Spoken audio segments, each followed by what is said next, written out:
Hello and नमस्ते everyone hope giver नेपालको तर्फबाट म एकदमै धेरै धेरै धन्यवाद भन्न चाहन्छु तपाईँहरू सबैजनालाई जतिजनाले पनि हाम्रो सुशान्त प्रधानजीको पोडकास्टमा तपाईँहरू कतिजनाले हेर्नुभयो अनि कमेन्ट्सहरू गर्नुभयो।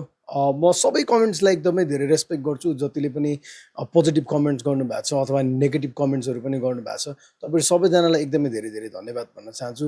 किनभने तपाईँहरूले जुन कमेन्ट्सहरू छोड्नु भएको छ त्यसले खालि मलाई एउटा भनौँ न उत्साह मात्र होइन, त्यसले अर्को एउटा एनर्जी पनि थपेको छ, जसको कारणले गर्दाखेरि अझै यो कार्यक्रमहरूलाई अझ यो मुभमेन्टलाई इफेक्टिभ वेमा लिएर जाने मैले सोचिराखेको छु, जसमा तपाईँहरू सबैजनाको साथ र सहयोगको एकदमै धेरै ठुलो आवश्यकता पर्दछ। तपाईँहरू जतिजनाले पनि पोडकास्ट हेर्नुभयो त्यस पोडकास्टमा भनिएका सबै कुराहरू कुनै पनि काल्पनिक होइन, कुनै पनि भ्रमात्मक होइन, कुनै पनि बनावटी होइन। त्यो सबै कुरा यथार्थ यथावत जे जस्तो छ त्यस्तै नै मैले तपाईँहरूको बिचमा राखेँ।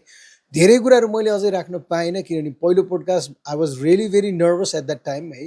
र जति मैले त्यो समयमा सोच्न सकेँ, मेरो दिमागले जति भ्याए त्यही कुराहरू नै मैले समेटेर तपाईँहरूको बिचमा राख्ने कोसिस गरेँ।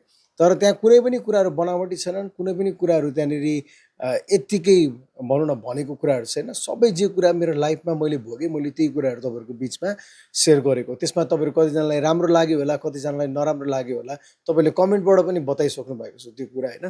तर म तपाईँहरू सबैको कमेन्टको एकदमै धेरै रेस्पेक्ट गर्छु। तपाईँहरू जतिजनाले पनि कमेन्ट्स गरिदिनु भयो। तर पनि सबैभन्दा महत्त्वपूर्ण कुरा, मैले के खाएँ, कति खाएँ, म कहाँ बसेँ, मैले के गरेँ मेरो विगतको समयमा भन्ने कुरा ठुलो कुरा होइन। अहिले जुन कुरा मैले गर्दैछु, जुन काम मैले गर्दैछु, यो के को लागि गर्दैछु र यो किन गर्दैछु, यो कुरा सबैभन्दा इम्पोर्टेन्ट कुरा हो जस्तो लाग्छ मलाई।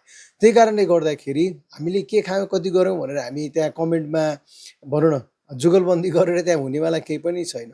आफ्नो लाइफबाट सिकेको पाठले, आफ्नो लाइफमा सिकेको लेसन्सले हामी कसरी अगाडि मुभ अन हुँदैछौँ र साथसाथै यो कम्युनिटीलाई र साथसाथै आफ्नो सिङ्गो राष्ट्रलाई नै मद्दत हुने गरी हामी कसरी काम गर्न सक्छौँ, यो कुरा चाहिँ सबैभन्दा च्यालेन्जिङ छ तपाईँ हामी सबैको लागि। र म चाहन्छु तपाईँहरू सबैजनाले आउँदो दिनहरूमा होप गिभर नेपाललाई अझै धेरै साथ दिनुभएको, अझै धेरै सहयोग गर्नुभएको, तपाईँहरू जतिजनाले पनि होप गिभर नेपालको युट्युब च्यानललाई, फेसबुक पेजलाई अथवा टिकटक एकाउन्टलाई तपाईँले फलो गर्नुभएको छैन, तपाईँहरूले फलो गर्न सक्नुहुन्छ, सब्सक्राइब गर्न सक्नुहुन्छ, सेयर गर्न सक्नुहुन्छ, जसले धेरैभन्दा धेरै अडियन्सको बिचमा यो कुराहरू पुग्न सक्छ, जसले गर्दाखेरि हामीले के गर्दैछौँ र किन गर्दैछौँ, कसका लागि गर्दैछौँ, यो कुरा स्पष्ट रूपमा उहाँहरू सबैजनाले जान्न पाउनुहुनेछ।